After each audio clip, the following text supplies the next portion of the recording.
Welcome to You Matter. In Business. Your hosts today are Ariel and Miriam. Your brand, your story, and your success. Because you matter in your business. Hi, and welcome back to You Matter in Business. And this is the second of two podcasts that we've invited Elsie Mendes to come and talk to us. Last week, we talked to her about her book, which is about affirmations and the activities that you need behind those affirmations to make them work in your life. And this week, Ariel's going to be talking to Elsie about the other side of her business. So welcome, Elsie. It's lovely to have you back. Oh, it's great to be back with you ladies. So much fun. It is great to have you with us, Elsie.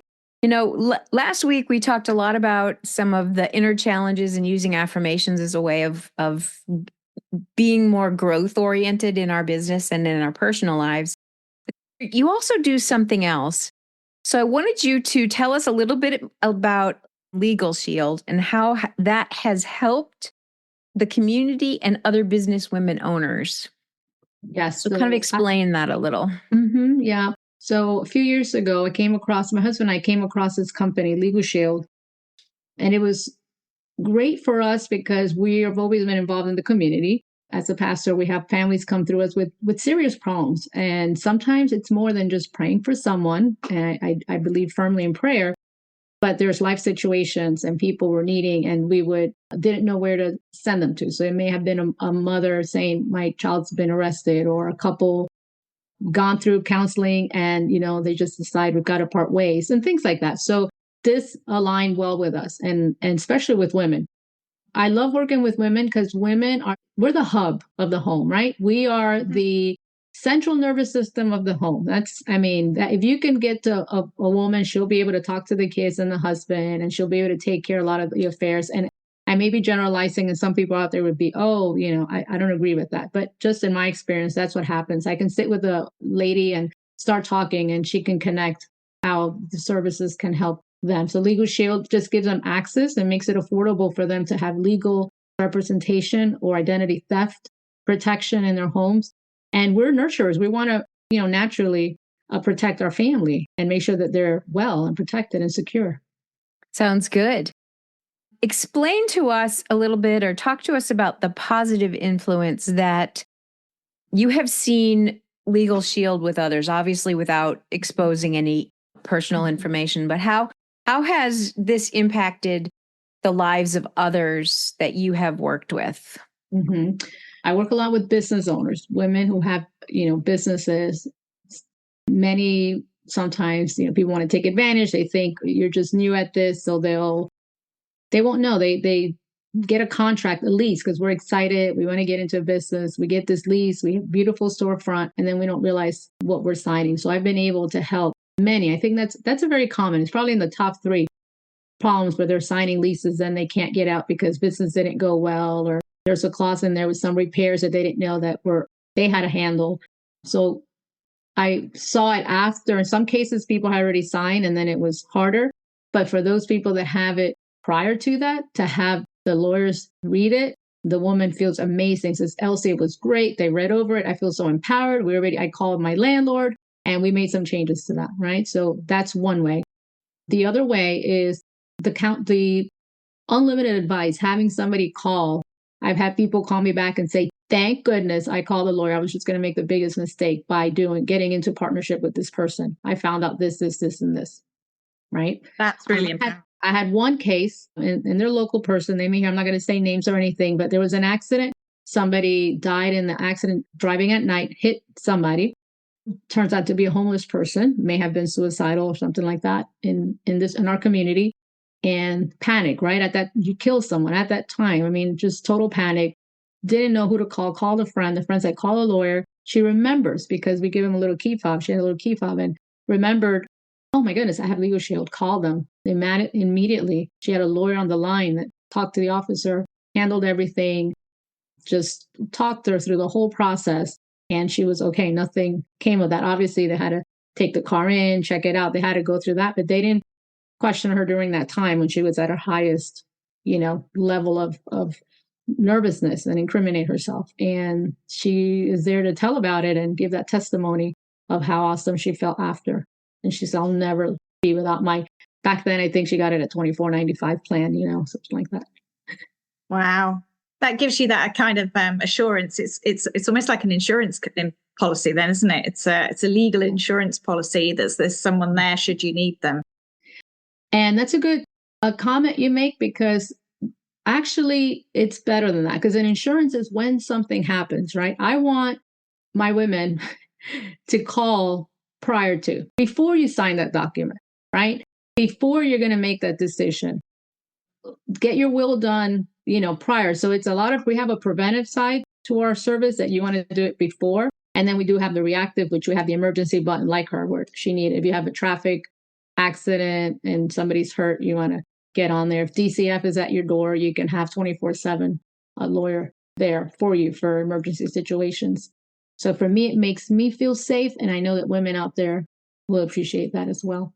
Mm-hmm. Yeah, it's interesting. One of our questions is talking about how legal protection really can give you that sense of security or peace of mind. And a lot of people can't afford to have a lawyer in their pocket because they're expensive to retain. So this is a way of giving that access to people who have limited means.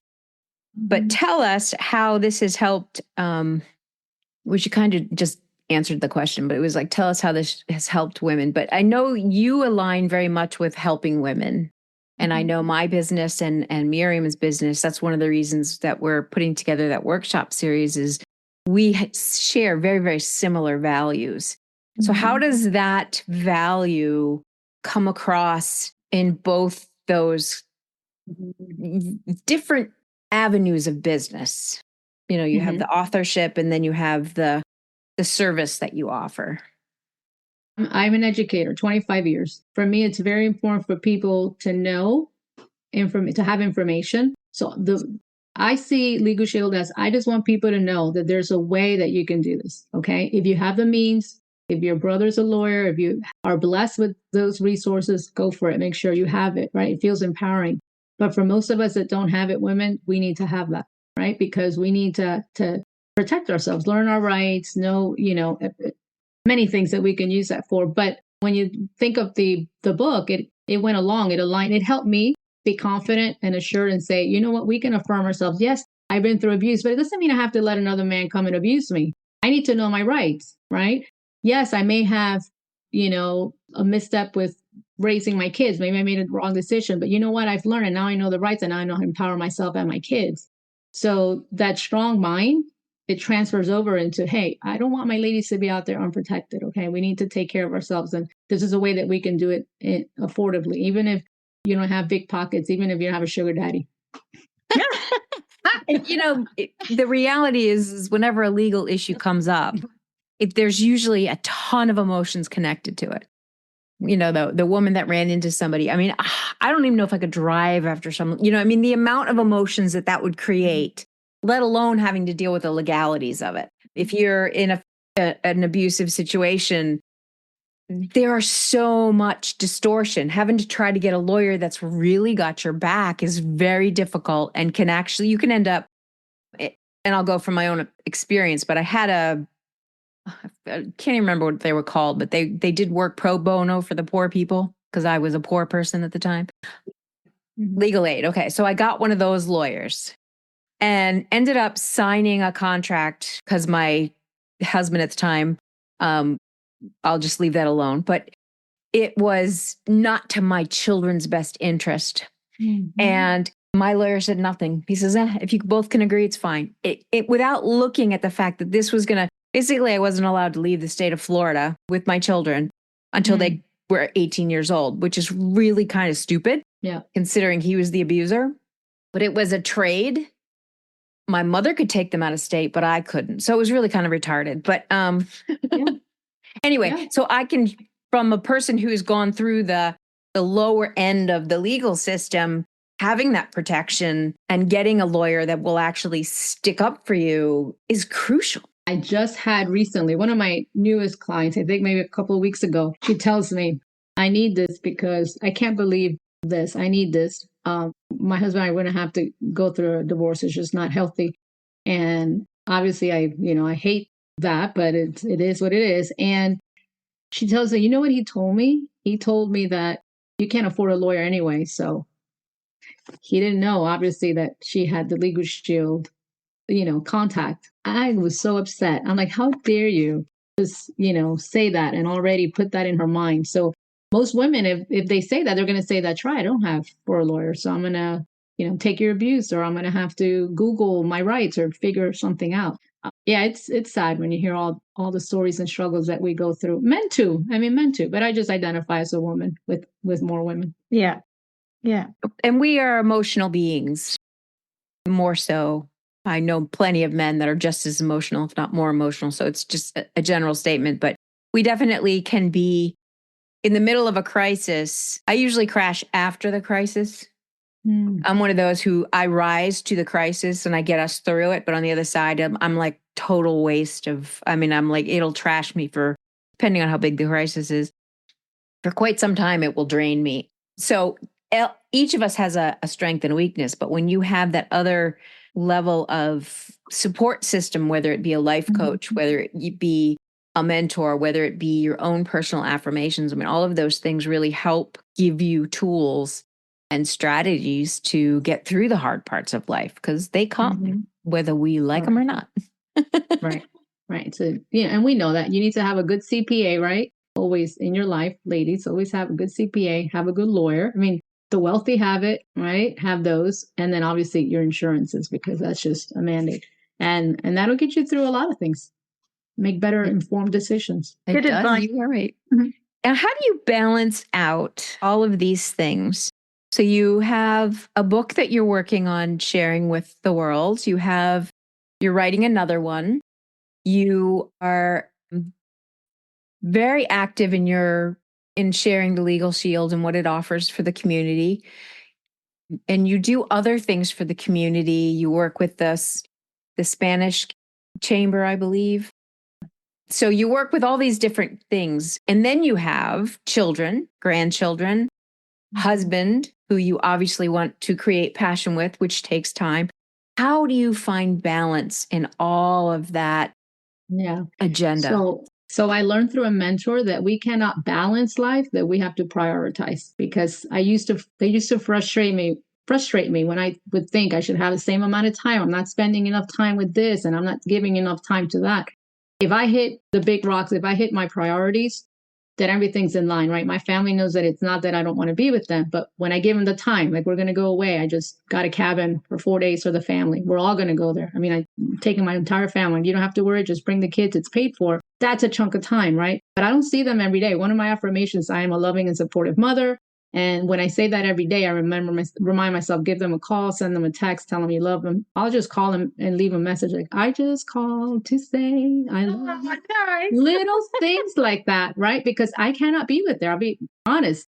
If being a good mom depended on how often I stopped by their homes or how often we met, then I would not do well, right? But they can tell you that they're well loved because I make sure I do those little things because they know I'm busy, and stay up with them. And when they have a project, I celebrate them, and then make those times that I do block for them, it's going to be just for them, and don't mess with that time because that's mom time. So I prioritize, and my calendar is my life. Like that's the way I do things.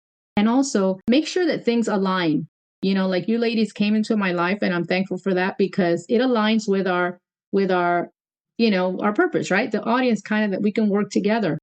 And I have that gratitude because if it's not, then I won't do it. It has to be something I can fill my calendar with things that are going to take me further. And I'm okay with telling someone, no, thank you, but it doesn't align.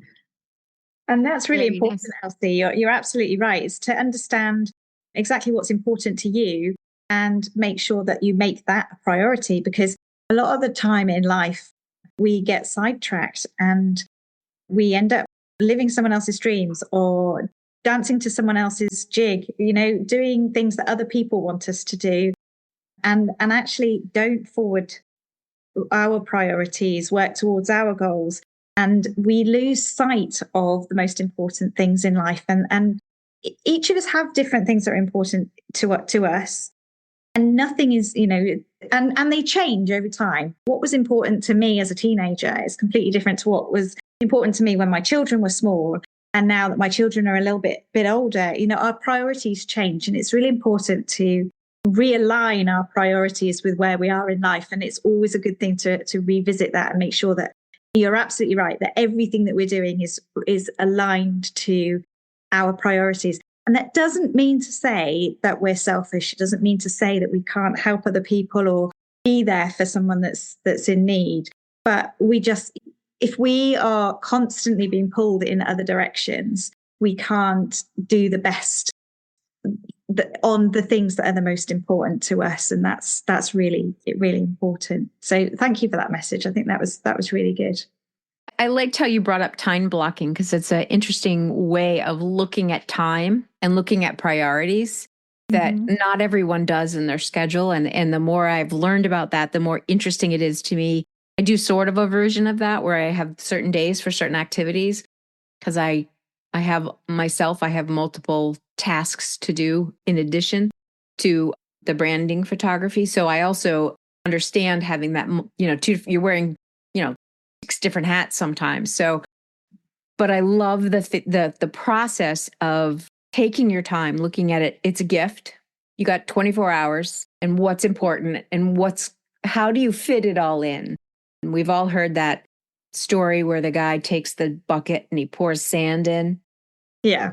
And then he puts the stones on top and nothing fits. But when he puts the important things, which are the stones, in first, in our calendars first, those things are taken care of. And then we have time for all this other stuff. It's amazing how much fun you can have in life when your time is when you use your time in a way that's productive. It's just crazy how much more joy life gives you. You don't have to worry, and you're not like the pinball machine going around in the pinball machine being hit and reacting to everything, because you're driving. You're the one flipping the thing. So thank you very much for sharing your expertise with us, your experience, some of your interesting journey through life stories. And I actually have your book right here, but nobody can see it but me. And I have skimmed through it, but I'm looking forward to digging into it, just because I think it's very interesting. And I love the 12 different areas that you pulled out of that book were very interesting. And I will also, as a business owner, be talking to you about some other things at another time, because, we all need it, right? Yes. So before we go and let you off on your life, last week we talked a little bit about a workshop series that are going to be online that's called Own Your Worth. So I was wondering if we could share, because it is the 3 of us doing this fun thing together, share what our first workshop, it's a 4-part series each quarter. So the first quarter, we're going to be talking about something very important. Do you guys want to share what that is? All right. Well, I'm so excited because we start with a foundational concept, which is it's own your worth. So what better way to start that than with value? We have to value ourselves, and that's where affirmations are going to come in. And that's my little part of this collaboration, to be able to show people how to do that, like really break it down. Right. So if you heard the other podcast, I talk about it briefly, but here we're going to be able to do that. But we're going to lay that on top of what Miriam has, because she really gets into the inner core. So Miriam, tell us about that. Yeah. So we're going to be learning about the importance of knowing our own worth and how that feeds through once we understand our own value, how that feeds through into our business lives, and how, we can't base our value on external things, but it's got to be from within. So that's some really important work that I think all of us have to keep doing time after time after time. But it's just really important as that foundational base for personal lives and business lives, family life, etc., etc. So I'm really excited about it as well. It's going to be great. And Ariel's bringing into the party about value in business as well, Ariel. Yes, 100%. So when you have a sense of value in yourself, or you've learned to achieve that, or you have a belief that you can do it, one or the other, usually you have to start with the belief or the hope. But once you do that and you start looking at business is business. Business is different than personal life. It's something that there's risk in business. You put out money and you hope to get results. but there's a certain level of value attached to every single thing you do, your expertise, and we talk about how you can look objectively, how you can place yourself in a certain market, and how you make those decisions. And it requires some math sometimes. So we even go through some of the math that a lot of people hate to do, but it's important. So we talk about how you can see the value of your service, of yourself, so that you not only feel valuable as a human being, but also the services or the products you offer, they have value, and being able to share that with a heart that believes it. That's where the key is. Sounds amazing. Can I come? Yep, you can. I've got to be there. Sorry. And I believe we'll let you know in the next episode, but we'll put it in the show notes, because probably by the time this one airs, we'll have it ready in the show notes. So we'll put the show notes where you can to get on the information list to register for these online programs. And we can't wait to share the rest with you. Thank you again, Elsie, for sharing. Thanks, Elsie. Thank you for having me again. It's been fun. See you next episode. After all, it is your brand, your story, and your success. Because Ariel and I know you matter in your business. Thank you for listening to the You Matter in Business podcast. Please follow, share, like, and comment. We would love to hear from you. This podcast is sponsored by Ariel Faith Photography and Enrich Life Coaching. The show notes provide more information on how to contact Ariel and Miriam and any guest speakers who share in our journey together.